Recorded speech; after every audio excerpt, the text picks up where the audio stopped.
folks, guess what? We're going to Germany.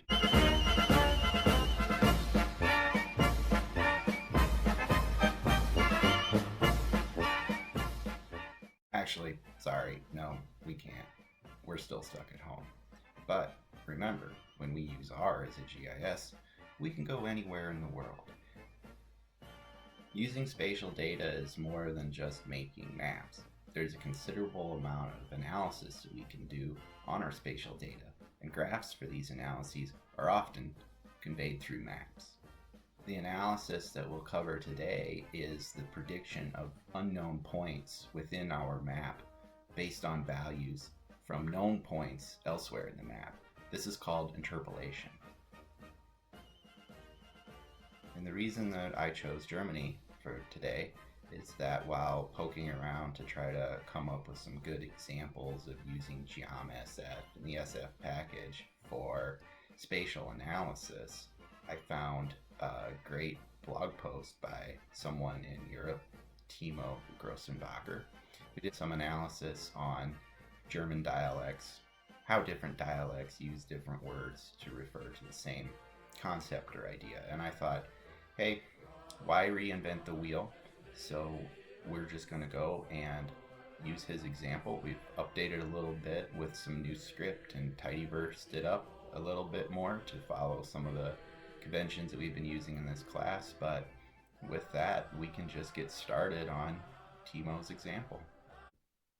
So Timo originally used these point data to create this interpolated map of where in Germany people use different dialects when they're using the verb to chatter, over 100,000 speakers across the country.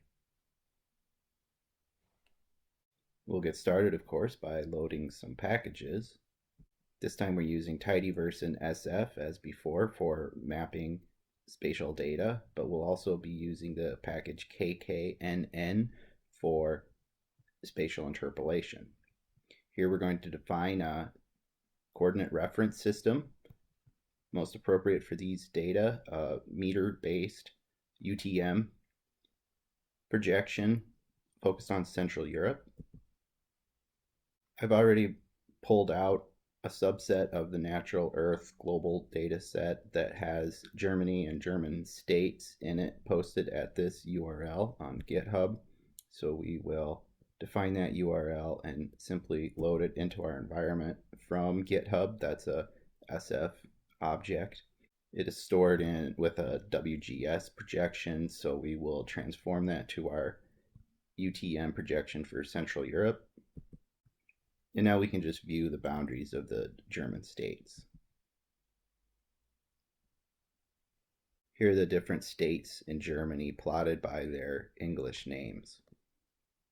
We'll eventually need an outline of Germany, so we're going to dissolve the internal boundaries. Right now, this ISO A2, that's administrative level 2, those are the states.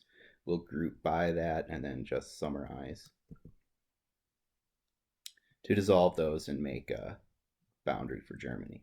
Now we need some point data to interpolate from. We're going to use these linguistic data that I've forked from Timo's original GitHub repository. The URL is here. The first thing that we want to get off of that is this lookup table, just carrying some information about our responses. So then we want the responses that the people who took the survey, how they responded. That's also stored on my fork of Timo's repo. We define that, and that's as a CSV, so we just read that.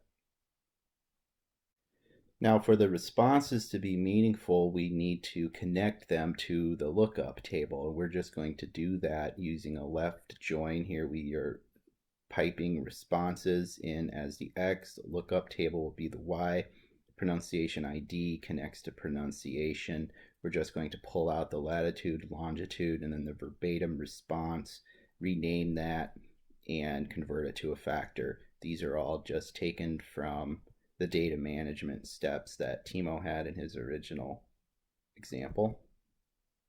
So there are responses, coordinates, and the dialect used. Because we have latitude and longitude in that tibble, we can easily convert it to an SF object. These data are stored in the WGS84 projection. We want to convert it to our meters-based Central European projection, so we'll just transform that as part of the pipe. I've also forked the cities data that Timo had in his final map stored at this URL. It's a large database of cities from all over the world. You might be able to use this later. We're going to filter it by Germany and just pull out those 5 cities. These data, which as you can see come from simplemaps.com, includes a lot of information about the country that it's in and the province and the population. But again, it also includes latitude and longitude, which we can use to create an SF object. And yet again, these are stored in the WGS84 projection, and we're going to transform it to our Central European projection.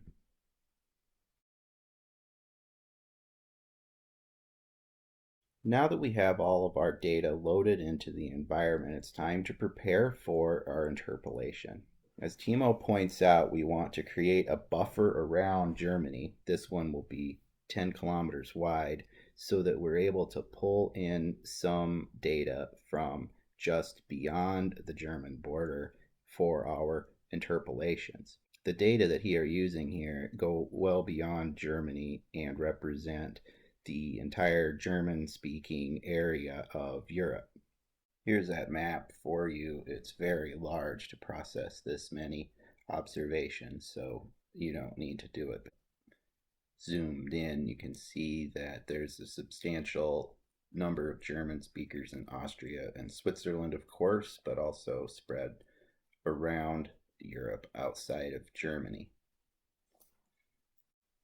So we can put this 10-kilometer buffer around Germany and use those data points that extend just beyond the border to get a fairly precise interpolation at the border. Otherwise, it'd be very difficult to interpolate the border when there aren't neighbors beyond them.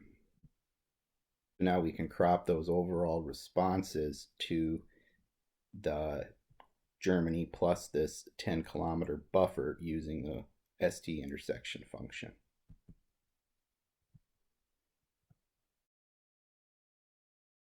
Those are a lot of data, so it might take a long time on your machine. Let's quickly review what we mean by this term, interpolation. When we say interpolation, we're referring to the prediction of unknown values based on the known values that neighbor those. We don't want to confuse this with extrapolation, which is what happens when we have a cloud of known values and we fit a regression line to that, which is a calculated statistical trend that we can extend beyond that line to predict some new values that we would expect to occur out there. Rather, the gap in interpolation occurs between two known values. It might actually be more appropriate for us to use the same color, because what if one side of that gap is one set of values and another set of values occurs on the other side of the gap? We would predict that the gaps closest to each value would be the same, and this works in 2 dimensions as well.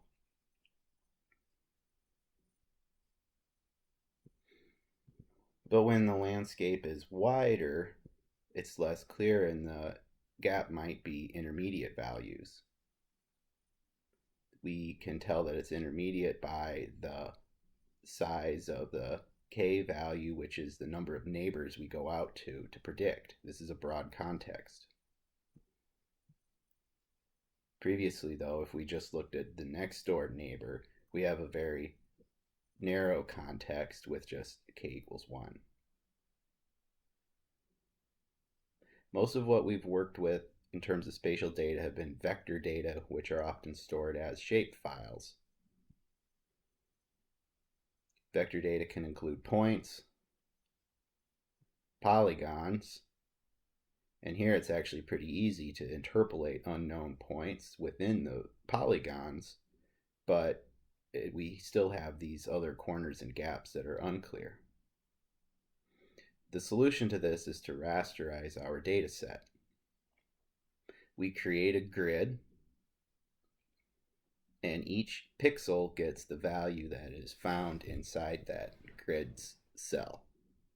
Scale is very important when we determine our grid sizes for rasterization. The pixel dimension is the grain of our rasterized landscape. This is our fine grain landscape, but we could also have our raster at a coarser grain where the pixels are larger and represent sometimes several observations. When the observations are the same, it's very clear how those should be categorized, but less clear when there's a split. Majority will win, but then others are still unknown. This would be informed by the value of its neighbors, where again the majority will win. We'd like to just divide these ones up, but we can't. This is a scale that we're stuck at, and so we have gross mischaracterization.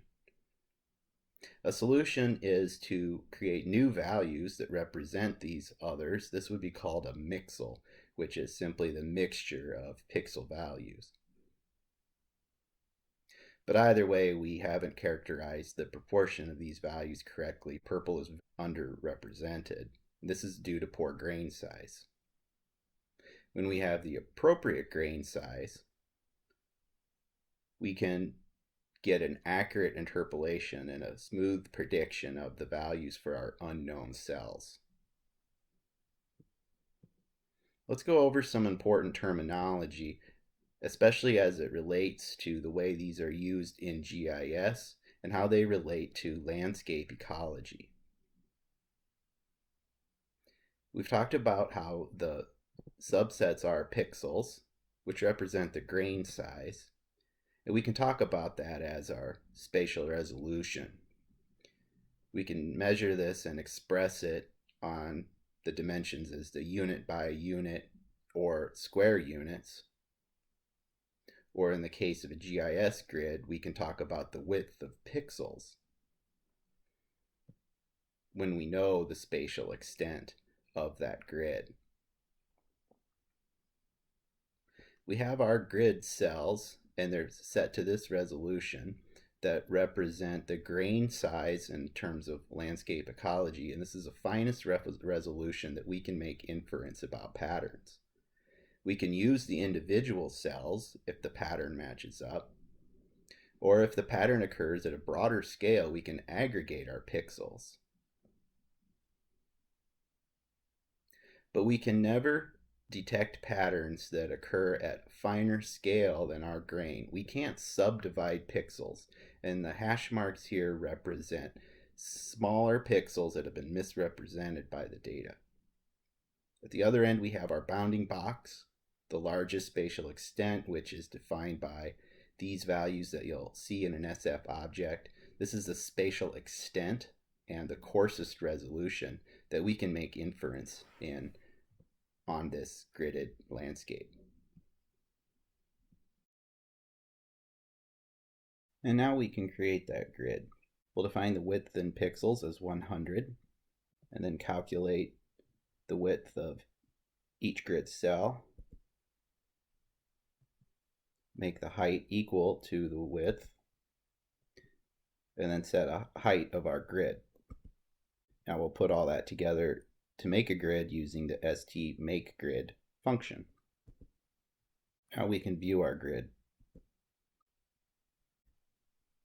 This is not an essential step, but it shows us how we have this rectangular grid and then the vector of the shapefile of Germany inside there. Our interpolations will span the entire rectangle, and then we'll crop the interpolated data down to the German boundaries.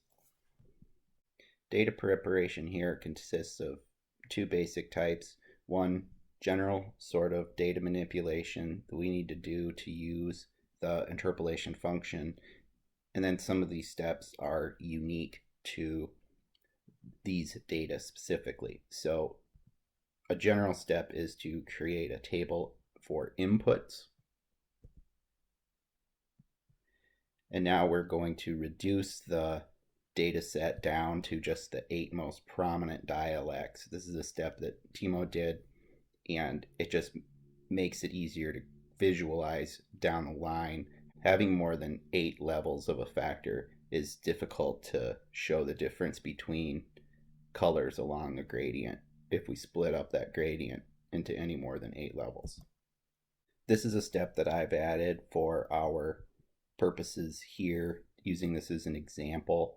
I thin the data set. We're going to pull out every 5th row, which basically makes the data set 20% of the overall data set, and it'll just operate faster.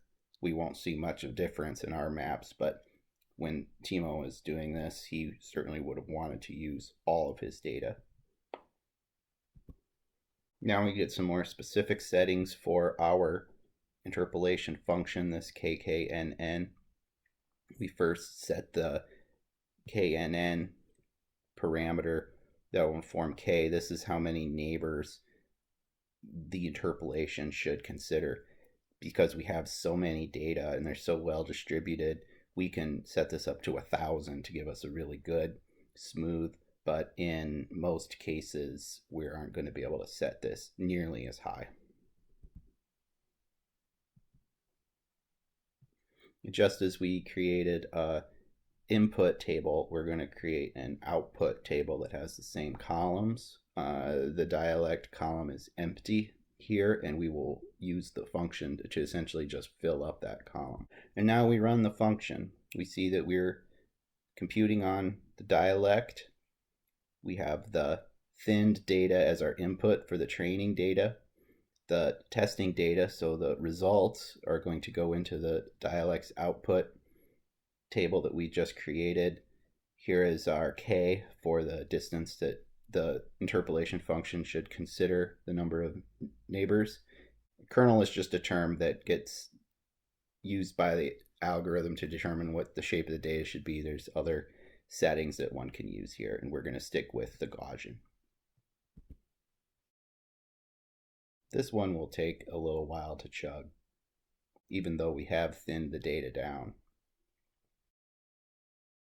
Once that finishes running, we're just going to clean up the outputs table a little bit.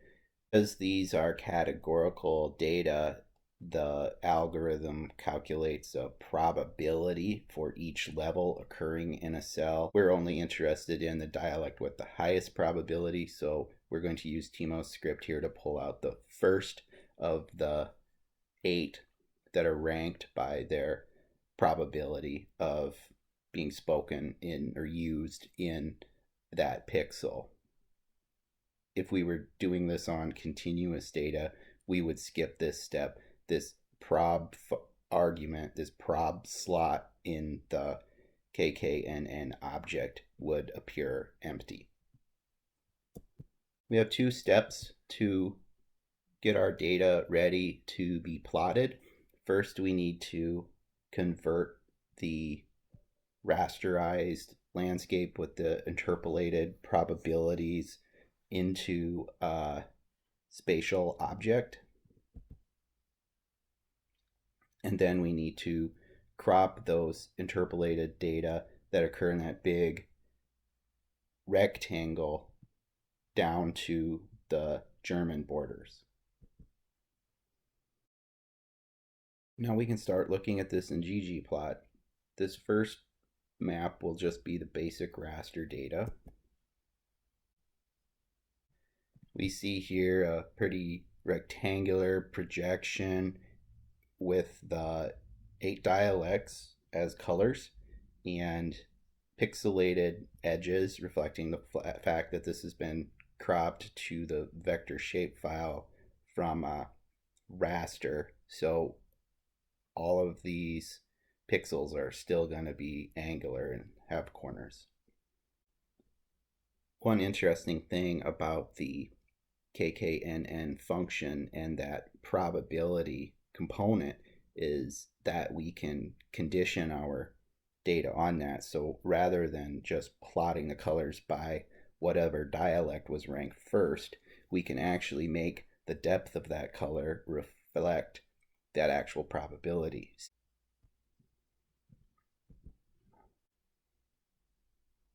This is a unique aspect of that kkn function and the probability element of its object.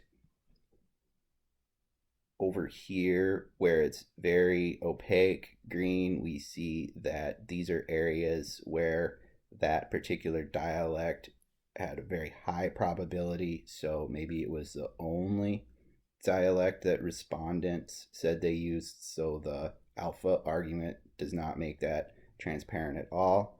And interestingly, over here on the borders, though, we see where there's a green area, we see where there's a blue area, but as we might expect, the probabilities of each in their respective areas are lower, probably because there's a bit of mixing between respondents along those boundaries, and we see that along most of the boundaries in Germany. So that's just another layer of information that's being passed on through our graph. While those default maps are okay, we can do a lot with our ggplot tricks to make it look even better.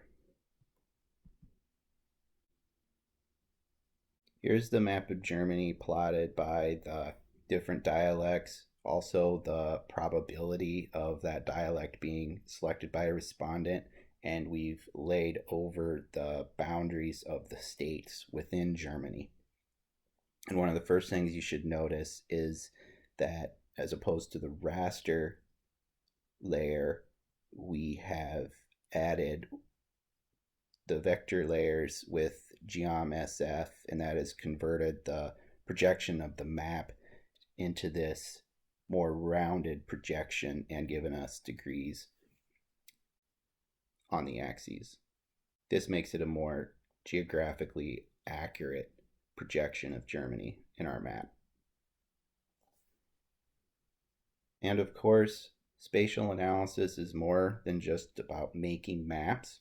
Now that we have filled in gaps in our data set through interpolation, we can use our standard tidyverse data manipulation tools to summarize, say, what the frequency of a dialect is for each of the German states. Here we've created a table with the English name of each of the 16 German states. We've shown also what dialect was the most highly ranked for each state, but we've also given it the frequency.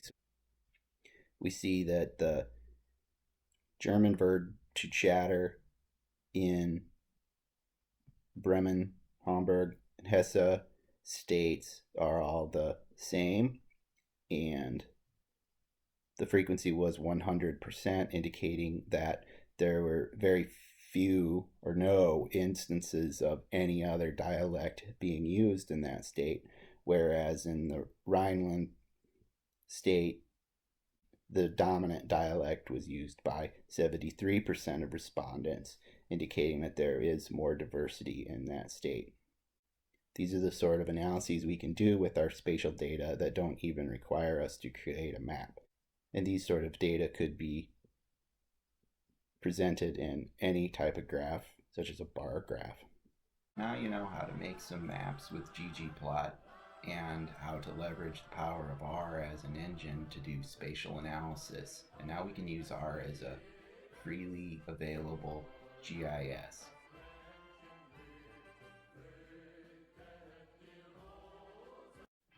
Today's lesson has been brought to you by the following SF functions: stbuffer, stMakeGrid, and stJoin. From ggplot, we learned how to use geom_raster. And for spatial interpolation, we used the kknn function from the same package. And, as always, this lesson has been brought to you by the letter R.